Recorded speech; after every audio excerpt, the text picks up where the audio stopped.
Hello again, everyone. Edwin Learnard back once again.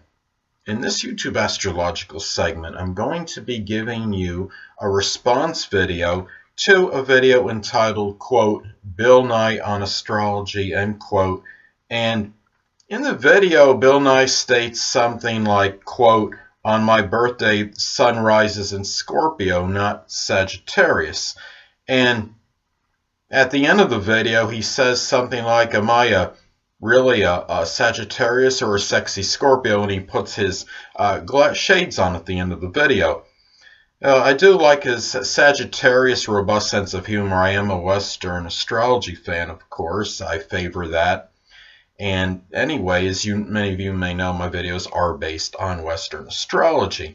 Now, the thing about this is Bill Nye's son, I don't know his time of birth, but depending on the time of birth, his sun could be 4 or 5 degrees Sagittarius, and yes, he is correct. As far as the Western astrology goes, the sun would be rising in Scorpio at that time, actually.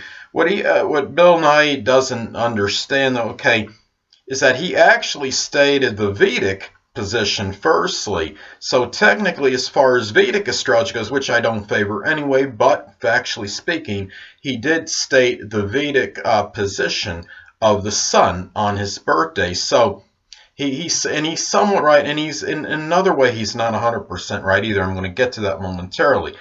The thing is that okay, the disparity or difference between Western and Vedic astrology is that, okay, Western's a tropical zodiac. It's based on theoretical fixed positions, where the Vedic astrology is based on the zodiac that's moving. It's the actual true positions at the time. That is the difference between the two. Many years ago, we had a shift in cycles, which is also the precession of equinoxes, which causes that disparity between the Western zodiac and the Vedic zodiac.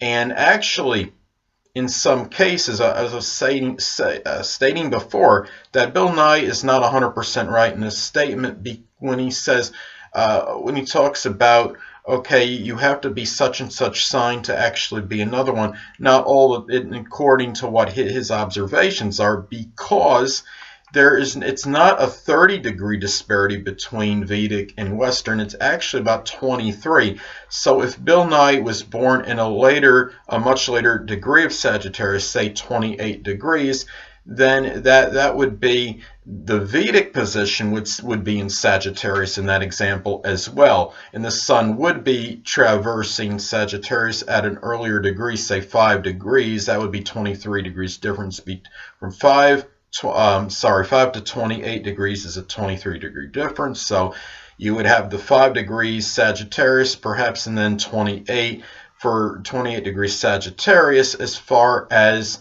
the Western position would go, and the Vedic would be 5 degrees Sagittarius. So in other words, there are some instances when the Vedic position and the Western position would actually be the same. Now, as far as his general statement goes, he's okay, but it's not entirely correct. And what's interesting is when he says at the end of the video, am I a Sagittarius or a sexy Scorpio? He's actually born, I would consider, on the cusp.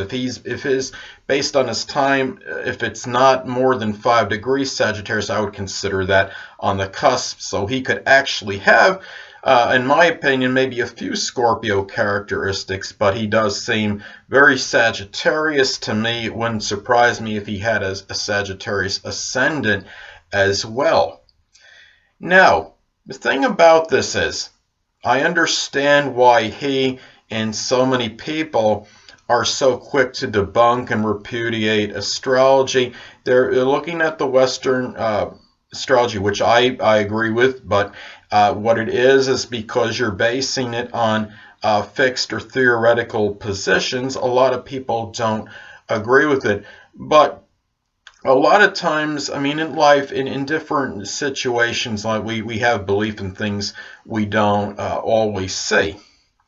And it's kind of like, I mean, we have the constellations, we have mean, we have the earth, we have our seasons. We know, a lot of us believe there is a supreme being, even though we may not have literally seen that person. And also, I mean, it's like when you drop something on the ground. I mean, before gravity was discovered, people knew there was a force that made this happen, but they didn't know necessarily what it was. Just like if people started floating off the earth, and say this had happened at a time before gravity had actually been discovered, or that, people would know there had to have been a reason for that, even if they couldn't scientifically explain it. Now, there's a thing too where you look at this, and there's a lot of skeptics out there about astrology. Understand that there's a lot more people now that believe in astrology than they did even many number of years ago. I had seen something online, I forgot the website it was, but it did state that we have more people now believing in it than a number of years ago, and we had in the popularity is increasing. If I'm not mistaken, I believe it's at least was 50%. It was based on one study that they stated they felt at least 50% at least gave some credibility and credence to the subject of astrology. So I think that's one good sign right there. And if the moon does control the tides, I don't understand why it couldn't control human behavior as well. Bill Nye makes his statements, the statement the way he does in a video that was approximately a minute and 20 seconds long. And a lot of people think, well, that completely debunks the subject of astrology. Well, not so fast. A lot of times people make their assessments and judgments based on their superficial knowledge. Bill Nye, I respect him. I'm sure his knowledge in science is copious. He's called the science guy, but he's certainly not an astrology guy. And the thing about this too is that you look at this, and people that you look at Bill Nye, and he's a very renowned person. He's on Wikipedia. I mean, he's known as Bill Nye the Science Guy, but it doesn't mean he knows about every subject. Now, I don't know if he's technically a scientist or not. I think it was Sarah Palin that had disputed this, that she didn't think he was or something. I don't know if he technically is or not, but I do believe one way or another his knowledge about science is profuse, and I respect him for that. But what's interesting, you look at Bill Nye's chart even, and I don't know his time of birth, so I don't know his ascendant and exact positions of his planets and houses, but in a solar chart, he would have Mercury would fall in the 12th house, which would be its accidental fall and detriment. What's interesting too is that his Mercury is in Sagittarius. It's in the signs detriment, in the planet's detriment. What I think what it is okay, Mercury in Sagittarius could have good qualities, don't get me wrong, could be very philosophical, and could have a good understanding of things connected with the higher mind and abstract thinking. But the thing about Mercury in Sagittarius, I think a lot of it, the reason it's in its detriment is because it's not systematic and organized like Virgo. Sagittarius has an inclination, I believe, to make their presumptions without getting all of their facts. Sagittarius is a sign, Mercury in Sagittarius could be going to point B without completely exploring point A. And I think this is a classic example of it. Bill Nye, it was so quick to refute the subject. You know what it reminds me of? You know when you see like some detectives will be so quick to figuratively hang the person or get the cult, find this one person that committed the crime. What they'll do is they'll form their hypothesis and their theory, and they're going to try to find this evidence that fits it, instead of letting the evidence lead to the opinion and to who the culprit is. I think this is kind of what Bill Nye has done, and a number of people that see astrology as rubbish. What they're doing is They're looking at, they're making their opinions because they just feel on the surface it's something that couldn't be plausible or couldn't be true. Well, I got news for him. I had prominent family member of mine was guessing zodiac signs, rising signs of people, celebrities on TV left and right very quickly. And that didn't come, and this was based on the Western astrology, Western zodiac. And I don't think that's coincidental at all. I mean, you had a number of celebrities that had died this year when they had Pluto coming either toward their transiting Pluto coming toward their sun or their ascendant. It just seems to me there's too many coincidences. And if I'm not mistaken, and even using Western astrology, people have solved crimes using astrology. When I went to my doctor's appointment fairly recently, it was interesting because the moon, transiting moon, was in Libra. It was making a applying conjunction to my 6th house of health, and also making a applying conjunction to my natal Uranus, which almost exactly conjuncts my 6th house cusp. And what do you know? I was a nutritionist came to speak to me, first time ever a nutritionist came to speak to me in that clinic, if I'm not mistaken, and she had talked to me about what? A balanced diet. I mean, please, it's just too many coincidences, people. And back to Bill Nye's chart, another thing what's interesting about his chart is that he has Saturn conjunct his Mercury, which I think, upon the positive side, could give disciplined thinking, but it could give thinking that's very limited. Being in Sagittarius, I think it limits his philosophical outlook, and he also has a moon in Taurus, which I think maybe is playing a role in his rigidity.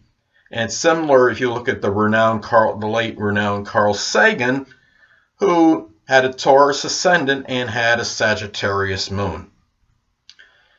The thing too is, you look at now. This brings this to my attention now. Carl Sagan, when he had passed away, he debunked astrology as well. He had the right to his opinion. He said something in some video about the daily horoscope being very, I guess it was just general and vague or something to that effect. I don't remember the exact words. But the thing about it is, what's actually vague in general are a lot of people's knowledge of the subject. His knowledge of astrology, I'm sure, was not overly profuse. And like Bill Nye, my suspicions are willing to reject it without studying it really extensively. If I had a bet on it, I'm not a betting person, but if I had a bet on this, I would say that neither one of them really knew much about astrology beyond the sun position, and not being cognizant of the moon sign, the rising sign, transits, progressions, aspects in the chart. There are just so many nuances in the chart, and I've explained before in other videos, a chart really is it's like an intricate piece of machinery with many different components in it. And my feeling is that these people did not really understand that completely. Interesting though. Back to the daily horoscope thing. Well, all right, in all fairness to Carl Sagan, he may have a point. They are very general. Sometimes they seem like they could fit a number of people. But when you're looking at a daily horoscope, though, I mean, you might get a few sentences in a description for the sun sign for that one day. Well, I would wonder if Carl Sagan had actually ever looked at a monthly horoscope or understood that there's more to the person than just the sun sign. So if he's reading something for a sun sign, it may not fit all the time, a lot of it because it might have they didn't really understand that there's a moon sign and a rising sign, and maybe if you read the description for most people are going to have a different moon sign and ascendant sign, and if they read the descriptions for one of those or both of them, maybe that would have fit more so than the sun sign description. And people born on cusp, that could alter a description or as well. So I mean, say if you were to read the horoscope and you looked in the daily horoscope and it said, okay, Scorpio, October 23rd to November 22nd. Well, let's say somebody may have been born on the 22nd at a certain time, November 22nd, and the sun was actually in Sagittarius, and they felt, oh, I'm just going to look at this, I'm going to read this for Scorpio. Well, not so fast, because the sun might have actually been in Sagittarius at that person's time of birth, and because the sun doesn't enter the zodiac signs at the exact same time every year, and a lot of people don't realize that. They're not cognizant of it. They just believe, well, the sun is in the sign from this date to that date, and that's not always the case. So, and the thing too is, when you look at Carl Sagan and his death, it's a tragedy. He died at a relatively young age, I think 62, but he had some indicators in his chart as far as his death went. Now, in his progressed chart, he had Pluto making a tight conjunction to the ascendant, and he also had the I believe it was the Black Moon Lilith that was conjunct the ascendant as well. And another thing too is that in his natal chart, he had the transiting Chiron had made a conjunction, or say a long conjunction anyway, to his vertex in his chart, and the transiting Chiron was making a long, perhaps a long inconjunct to his ascendant, and it was the 6th house of health. The fact that Chiron, it's interesting, it was hitting Chiron, was the Chiron was hitting his vertex. Well, vertex could be that appointed fate, often that appointed, that destiny. And sadly, maybe this was connected with the strong, that wound represented the health, really condition, his demise due to wounds, figuratively speaking, connected with his health. Carl Sagan also had the ruler of his 8th house in the 6th house. It's interesting because I have that as well. And a person with the ruler of the 8th house in the 6th house can actually, they may often succumb to a death due to some debilitating or chronic health condition. And he died due to health issues. And if I'm not mistaken, that ruler of the 8th house, the house of death, made a conjunction to Mercury in his 6th house. Mercury in Scorpio retrograde. And Scorpio, of course, is the sign connected with death. And Mercury also is not just about communication, it's also associated with breathing. And if he did, I believe, had breathing issues, a difficulty breathing, he died of pneumonia and when he passed away. So he likely did have some breathing issues when he did pass away. So those are, those are some things to look at. I mean, what I want to get at with this, and what's important about this, I wonder if I had stated to Carl Sagan about these indicators, that, if I said it maybe or shortly before he died, would he have believed me, or would if he had repudiated everything I said? And I think the latter would likely be true, because he was obviously dead set on what he believed, and I respect and understand that he had a Taurus ascendant like I do. His house setup was very similar to mine. His Taurus ascendant was 25 degrees. I have 22 degrees Taurus rising. Carl Sagan also had Aquarius midheaven, and that explains a lot with his profession.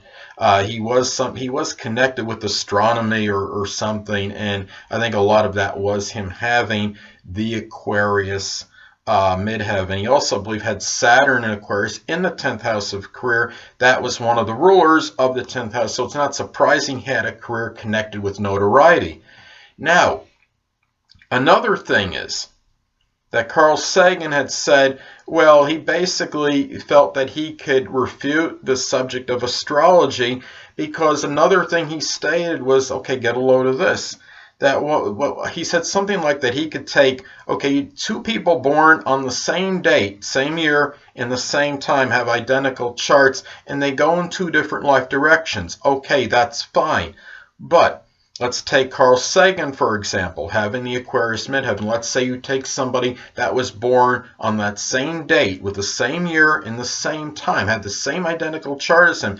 Well, it doesn't mean that everybody that was born at that exact same time and date and year would be an astronomer, or would do something connected with science, but they might have an unusual career. Aquarius midheaven could indicate a wide divergence of possibilities for career, but it could very likely be that the person will do something that will be Aquarius related. I have Aquarius midheaven, and I'm doing the astrology videos. So, I mean, imagine that. And astrology is associated with Aquarius, and it could be you might have another person that has, I'd say, an identical chart to Carl Sagan. Could be doing something with computers, something with electronics, something else that's scientific, something connected with an esoteric subject. Could be doing something with astronomy on a lower level. So what Carl Sagan is saying, I understand and I respected that.